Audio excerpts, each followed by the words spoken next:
우리가 다 같이 24절만 우리 한 번만 더 읽겠습니다. 시작. 그러므로 누구든지 나의 이 말을 듣고 행하는 자는 그 집을 반석 위에 지은 지혜로운 사람 같으리니. 아멘. 아멘. 한 소년이 배에서 항해를 하다가 떨어졌습니다. 파도가 일렁이는 바다에 아이가 떨어졌는데 파도를 보고 부는 바람을 보고 이 아이는 금세 겁에 질리게 되었습니다. 세상을 살아가다 보면 두렵고 어려운 일들이 있는데 이 아이에게도 그런 두려운 일이 일어난 것입니다. 그런데 공교롭게도 그 아이가 파도를 보며 바다에 빠져가는데 그 자리에 바위가 있었던 것입니다. 그 바위에 서서 이 아이는 구조되었습니다. 사람들이 묻습니다. 야, 바다에 떨어졌는데 무섭지 않았냐? 아이가 대답합니다. 저는 무섭고 떨렸지만 바위에는 흔들리지 않았습니다. 너무 지혜로운 대답이죠. 어떻게 보면 이 세상에 우리는 무섭고 떨릴 수 있지만 내가 바위 위에 서 있다면 그 바위는 흔들리지 않습니다. 여러분, 그 바위가 있으십니까? 나는 무섭고 떨릴지라도 흔들리지 않는 바위가 우리에게 있습니까? 너무나 많은 사람이 비가 내리고 창수가 나고 바람이 부는 상황을 경험합니다. 질문은 바위가 있습니까? 라는 것입니다. 흔들리지 않을 만한 그 바위가 우리에게 있느냐는 것입니다. 오늘 바위가 있느냐? 예, 주님, 나에게 그 바위가 있는 삶이 되기를 원합니다. 우리의 기도와 말씀 가운데 하나님이 세우신 견고한 바위 위에 서는 은혜가 있기를 주의 이름으로 축원합니다. 정말 하나님이 우리에게 믿음의 은혜를 더해 주셔서 세상에 어떤 바람이 불고 어떤 창수가 나도 정말 우리에게서 4대, 10대, 1000대 일로도 흔들리지 않는 그 반석이 우리에게 있기를 주의 이름으로 축복합니다. 아멘. 이 반석이 무엇입니까? 묻는다면 누구든지 나의 이 말을 듣고 행하는 자는 그 집을 반석 위에 지은 지혜로운 사람 같으리니, 즉 반석이 무엇이냐면 나의 이 말을 듣고 행하는 자라는 것입니다. 나의 이 말을 듣고 행하는 자라는 사실은 앞에서 주여 주여 하는 사람들이 있어요. 그리고 주의 이름으로 선지자 노릇도 합니다. 귀신도 쫓아내요. 많은 권능을 행합니다. 그런데 이 사람들의 특징이 무엇이냐면 주님을 듣지 않아요. 주님을 듣는 것이 없다라는 것입니다. 놀라운 일들을 많이 하는데 그 사람이 주님을 듣는 것이 없을 수가 있다라는 사실입니다. 여러분, 신기하지 않습니까? 귀신도 쫓아내고 마치 주님의 말씀인 것처럼 선지자로 전하기도 하는데 그 사람이 주님을 듣는 것이 없을 수 있다라는 것입니다. 여러분, 오늘날 세상을 살아가면서 얼마나 우리를 흥분시키는 뉴스가 많은지 모릅니다. 우리를 긴장하게 만드는 뉴스가 얼마나 흘러넘치는지 모릅니다. 사람들과 같이 있으면서 얼마나 우리의 마음을 졸이고 어렵게 하는 일들이 많은지 모릅니다. 우린 그래도 교회도 다니고 예배도 드려요. 여러분, 그런데 혹시 그 뉴스나 내가 가지고 있는 어려움보다 더 나를 흥분케 하는 말씀이 있나요? 그것보다 더 내 마음을 긴장케 하는 말씀이 우리에게는 있나요? 나도 주의 이름으로 봉사하고 나도 주의 이름으로 예배하고 나도 주의 이름으로 행하는데 과연 우리에게 주님이 들려지는 자리가 있나요? 이 시대에 제가 잘 다른 사람 설교를 듣는 편은 아닙니다. 다른 사람 설교를 좀 많이 들어야 되는데 혹여라도 그 설교가 저를 통해서 그대로 나갈까 봐 저는 사실 1년에 한 2-3편 들을까 말까입니다. 가능하면 안 듣습니다. 왜냐하면 제가 설교를 제일 잘하니까. 뭐 그러거나 말거나. 근데 사실 제 스스로 조심하는 부분이기도 합니다. 혹시라도 그 들었다가 그게 나갈까 봐 거의 듣지 않아요. 근데 가끔씩 들을 때 정말 듣기 힘든 설교가 있어요. 분명히 유명하시고 되게 사람도 많이 모이는데 성경을 설명하지 않는 거예요. 그러면 저는 정말 힘들어요. 도대체 말씀이 뭐라고 하는지를 저는 듣고 싶은 거지, 정치나 시대나 이슈나 무슨 자극적인 어떤 일들이나 선동하는 것이나 저는 그런 것에 별로 듣고 싶지가 않아요. 여러분들은 어떠십니까? 정말 듣고 싶은 것은 주의 말씀임. 불법을 행하는 자들아, 불법은 주님의 법이 없다라는 것입니다. 즉 주님이 들려주시는 자리가 없었던 거예요. 여러분, 반석은 무엇인 줄 아세요? 주님이 크게 들려지는 사람이에요. 이것은 오늘 이 말씀을 조금 더 설명드리면 금방 이해할 수 있으실 것입니다.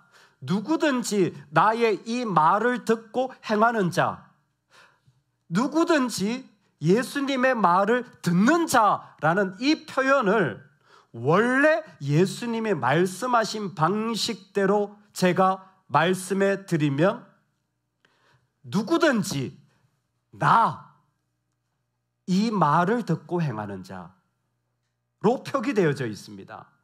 예수님이 말씀하시는 방법은 누구든지 나, 그리고 이 말을 행하는 자예요. 여러분, 이게 우리한테는 잘 안 돼요. 우리는 나하고 말한 것하고 간격이 좀 있을 때가 있어요. 내가 그때 말했는데 상황이 바뀌면 아유, 못 지키게 됐어요. 때로는 내가 말한 것을 왜곡해서 이해하기도 합니다. 잊어버리기도 해요. 얼마나 그런 말이 일어나는지 몰라요. 근데 예수님은 이 간격이 없어요. 예수님 그분과 예수님 말씀하신 게 같아요. 간격이 없는 거죠. 그래서 예수님은 이 말씀을 하실 때 누구든지 나, 이 말을 듣고 행하는 자예요. 그러면 예수님의 말씀을 듣는다라는 것은 예수님을 듣는 거예요. 예수님을 듣는 겁니다. 지금 반석 같은 사람들은 어떤 사람들이냐면 그 말씀이 나한테 먼저 흥분되게 들려오는데 그때에 와, 예수님이 이런 분이구나. 세상이 이런 게 아니라 하나님이 이런 분이구나. 예수님이 이런 존재시구나라는 게 내 안에 점점 느껴지는 것입니다. 여러분, 이게 반석이에요. 그래서 반석이 견고한 사람일수록 뭐가? 예수님의 자리가 중요한 곳에 놓여져 있는 거예요. 예수님이 나에게 높은 곳에 계시는 겁니다. 내 문제가 있어요? 그런데 예수님이 들려지는 사람들은 그 문제보다 더 크신 주님이 내 안에 자리 잡고 계시는 거예요. 여러분, 말씀을 들으면서 여러분 자신을 한번 생각해 보십시오. 내 문제와 어려움이 있어요. 근데 예수님의 자리가 더 크게 자리하고 있는 거예요. 요즘 제가 쓰고 있는 방법인데요, 좀 마음이 이렇게 그냥 좀 답답할 때가 있어요. 여러분도 그럴 때가 있죠. 마음이 답답할 때가 있으면 저는 집에 들어가서 제 딸의 방에 눕습니다. 딸은 몰라요, 제가 왜 눕는지. 자기 보고 싶어서 온 줄 알아요. 근데 저는 딸의 얼굴을 보면 기분이 좋아져요. 역시 딸이 없는 분들은 공감을 못 하시는.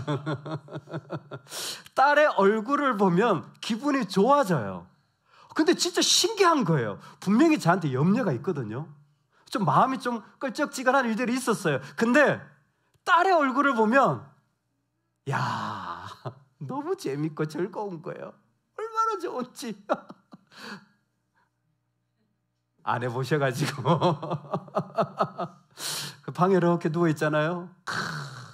제가 아들 방하고 딸 방하고 비교하면 좀 곤란해, 우리 아들이. 근데 딸 방에 가면요, 이렇게 누워있으면 딸이 이불을 덮어줘요. 진짜 미쳐. 여러분, 제 문제보다는 제 딸이 큽니다. 확실해요. 저는 분명히 느껴요. 제 문제보다는, 제 끌적지근한 마음보다는 제 딸이 확실히 큽니다. 정말 가족이 소중하죠. 근데 예수님은 어떻습니까? 내가 고민하는 것보다 예수님이 정말 중요한 자리에 계신 것 같으세요? 그분을 생각하면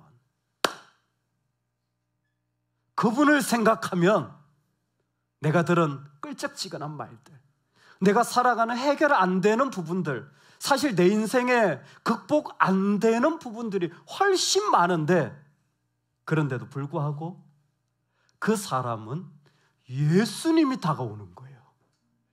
이게 반석이에요. 아니, 그 자리로 막 예수님이 밀려오는 거예요. 우와, 너무 좋다. 야, 너무 감사하다. 어떻게 예수님이 나에게 오실 수가 있지?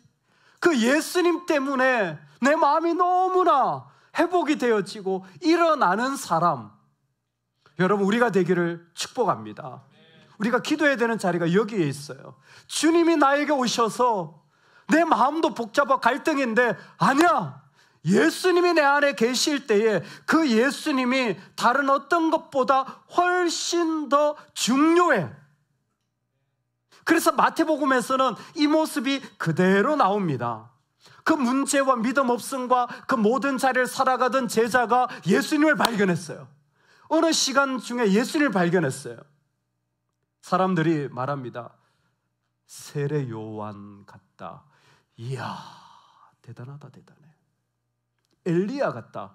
대단하다. 예레미야 같다. 우와, 최고다. 그런데 한 사람은 이렇게 말합니다. 예수님은 나에게 주이십니다. 누구죠? 베드로입니다. 마태복음 16장 16절에서 18절 말씀, 주는 그리스도시요, 원문에는 예수님이 주이십니다. 베드로가 수많은 일들을 경험했어요. 그런데 베드로의 마음에 뭐가 생겼냐면, 의심도 하고 다음에 또 실패할 거예요. 근데 어느덧 예수님이 주가 되어져서 내 마음에 오신 거예요. 엘리야도 대단하고 모세도 대단하고, 그런데 여러분, 더 대단한 사람이 누군 줄 아세요? 우리입니다. 예수님을 주로 모신 사람, 이제는 다른 사람 이야기가 아니에요. 이제는 저 믿음에 대단했던 사람들의 이야기가 아니라 우리 이야기가 되길 소망합니다. 누구? 예수님이 나에게 가장 중요한 이야기에 있는 사람, 가장 중요한 자리에 예수님이 계신 사람, 이게 반석이에요. 여러분, 이제는 우리의 결단 속에 예수님이 나에게 오셨습니다. 예수님이 나에게 계십니다. 이 고백이 우리 안에서 선포되어지고 선언되어지기를 소망합니다. 예수님께서 나의 이 말을 듣고 행하는 자라고 했을 때 그 반석의 모습을 분명히 보여주셨는데, 예수님 그분을 가장 많이 의식하는 사람이 되었어요.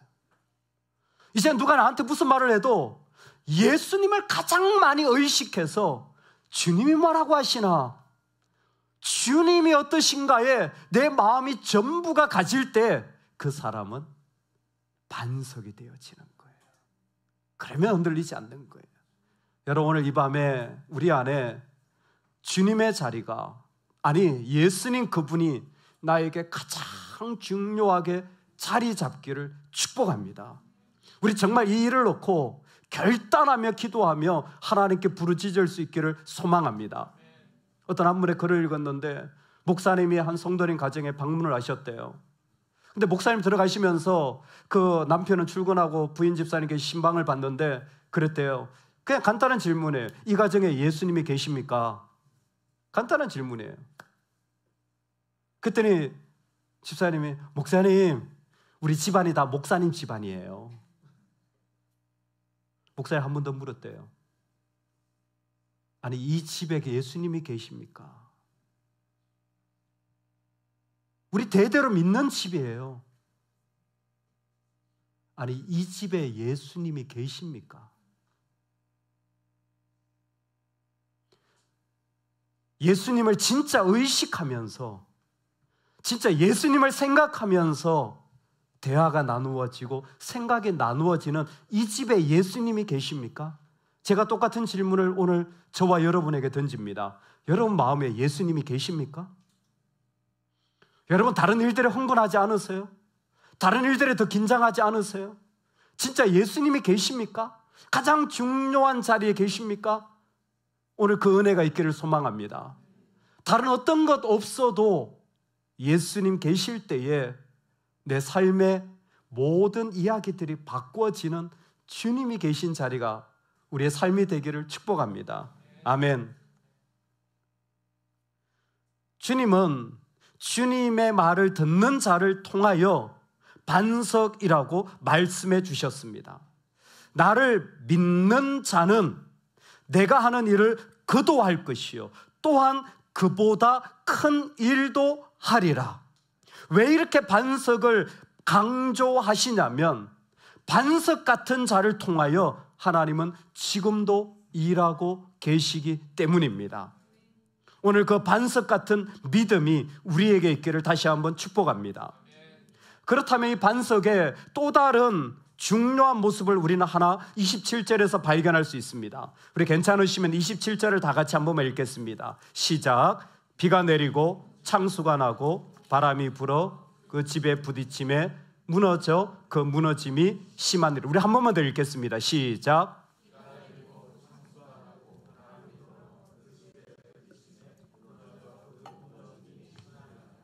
아멘.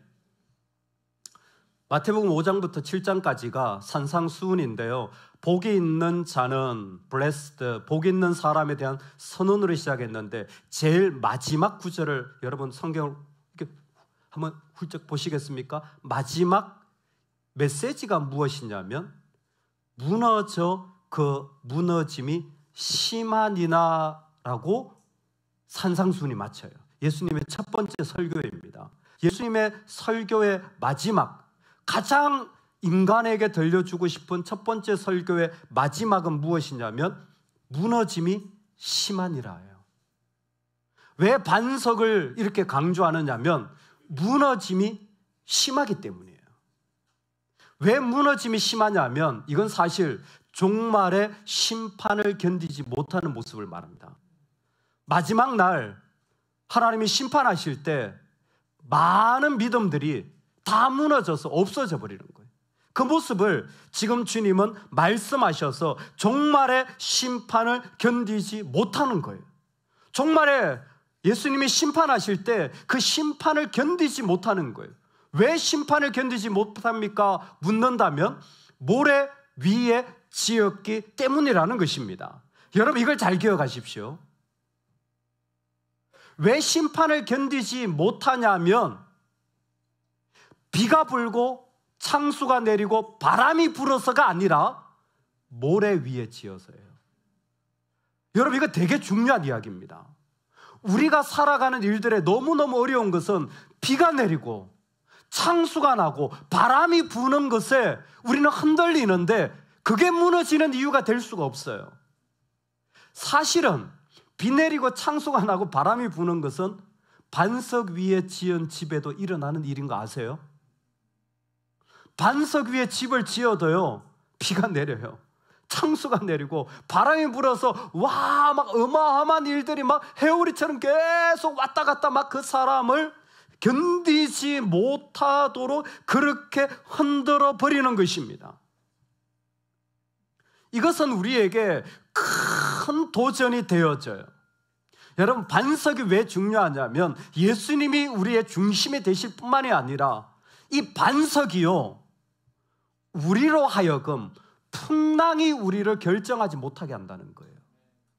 이 땅에 있는 바람이 우리를 결정하지 못하게 한다는 거예요. 바람이 아니라 반석이 결정하는 거예요. 모래 위에 지었느냐, 반석 위에 지었느냐가 너무 중요합니다.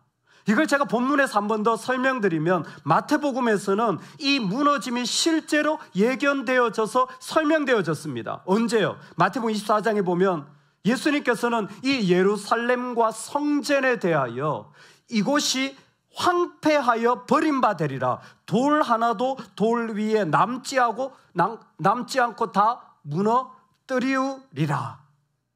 이 시대의 종교 시스템은 다 무너지는 게 실제로 예수님 시대에 일어났던, 지금까지도 일어날 이야기입니다. 왜 그렇습니까? 말씀 위에 세워지지 않은 종교, 인간들이 좋아서 만든 교회, 사람들이 만나서 그저 호불호로 가는 모임, 이 모든 것은 모래 위에 지은지, 그건 아무리 많이 모여도 무너집니다. 무너져요. 근데 예수님이 이 말씀하시는 것은 무엇입니까? 다 무너질 거니까 안 된다는 겁니까? 그 무너짐이 심하니라 라는 것을 통하여 예수님의 첫 번째 설교라니까요. 다시 짓자라는 거예요. 우리 다시 짓자. 너하고 나하고 이제 더 이상 종교 시스템 만들지 말고, 건물 짓는 거 하지 말고, 이 땅에 사람들이 말하는 인기 있는 거 하지 말고, 제사장들이 떵떵거리며 살 수 있는 시스템 만드는 게 아니라, 스타 목사 만드는 게 아니라, 말씀 위에 우리 제대로 지어보자.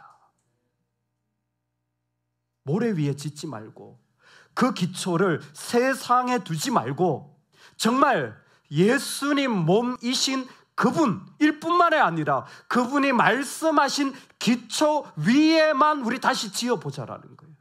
그게 바로 무너짐이 심하니라 라는 말씀이 주는 거예요. 여러분, 바람이, 창수가, 이 땅에 오는 시련이 우리를 결정하지 못합니다. 할렐루야, 할렐루야, 할렐루야. 우리가 아무리 부서지고 무너져도요, 그것으로 우리는 망하지 않아요. 그게 우리를 결정하지 못한다니까요. 지금 주님이 말씀하고 싶은 것은 무엇이냐면, 너 다시 짓자. 제가 뭐 어떻게 짓습니까? 내가 교회를 세우리니 음부의 권세가 이기지 못하리라. 세상 어떤 사단이 오고 저 어눌한 지옥의 권세가 와도 무너지지 않는 하나님의 놀라운 나라를 너와 내가 지어가자. 왜? 예수님이 오셔서 시작하신 나라이기 때문에 그렇습니다. 아직도 기억이 나요. 청년 때 들었던 그 책에서 읽었던 메시지인데요, 반석하면 항상 생각나는 게 뉴욕의 맨하탄입니다.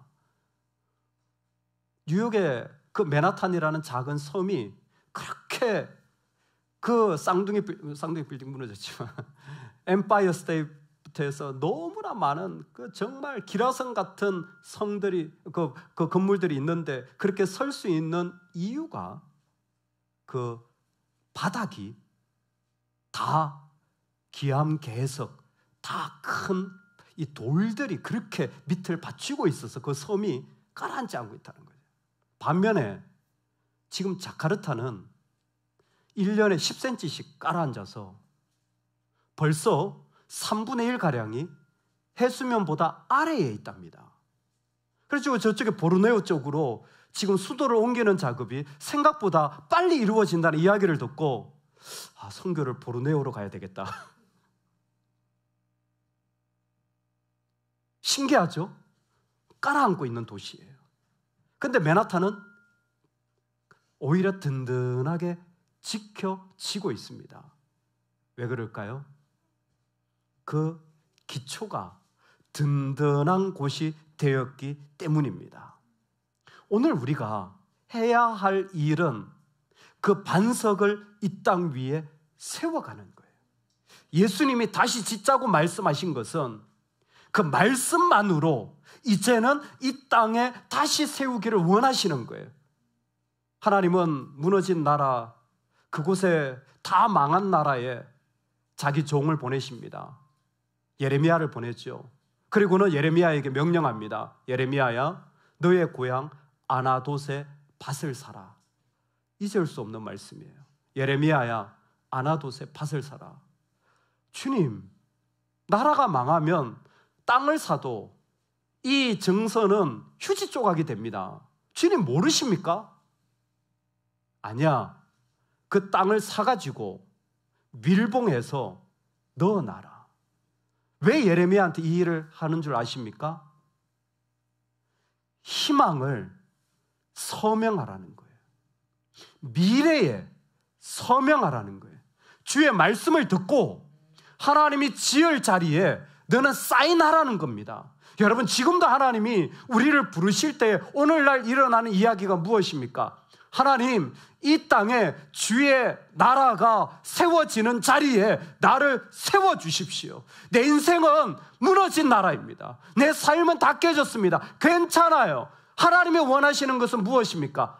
아나돗의 밭을 사라는 것입니다. 아나돗의 밭을 사서 믿음의 사람들아, 너희가 믿음의 기도를 드려서 서명을 그 자리에 남겨라. 너의 부르짖음과 간절함으로 그 말씀을 부여잡고 걸어간 그 자리에 하나님의 나라가 세워지기를 당당하게 걸어 들어가라. 몰트맨이라는 신학자가 이런 얘기를 했습니다. 그리스도인들이 현실을 정면으로 맞이하고 그 속에서 하나님의 약속을 붙잡을 용기를 가지고 걸어갑시다. 우리에게 소망이 무엇이냐면 비가 내리고 창수가 내리고 현실을 바꾸는 게 아니에요. 우리는 주의 약속을 붙잡고 그 현실 속에서 걸어가는 것입니다. 그때에 이 땅은 하나님의 나라가 되고 오늘 하나님은 우리에게 물으시는 거죠. 너도 아나돗의 밭을 살 수 있니? 너의 인생에 그 아나돗의 밭을 살 수 있겠니? 하나님이 우리 모두를 음부의 권세도 이기지 못하는 그 든든한 반석을 다시 세우라고 부르십니다. 여러분의 영광스러운 부르심 앞에 우리의 삶이 하나님 앞에 드려진 은혜가 있기를 소망합니다. 놀라운 일들이 우리 인생에 서명되어져서 하나님, 저는 아무것도 모르지만 주님이 세우실 그 나라에 나를 사용하여 주옵소서. 우리 부르짖으며 기도할 수 있기를 소망합니다. 어느 때보다 지금이 그래야 될 때예요. 지금 우리가 하나님 앞에 그렇게 서야 될 때입니다. 여러분, 예수님께서 이 땅에 주시는 이 메시지를 기억하십시오. 반석이 되기를 원한다.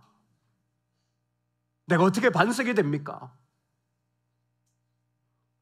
나의 자리, 주님의 자리, 주님을 의식하는 그 모습이 삶에 깊이 더 크게 삶에 자리 잡는 그 사람, 어떤 일들보다 그 주님에 의하여 내 마음이 바뀌어지는 그 은혜, 여러분, 그 주님의 자리가 우리에게 분명하길 소망합니다.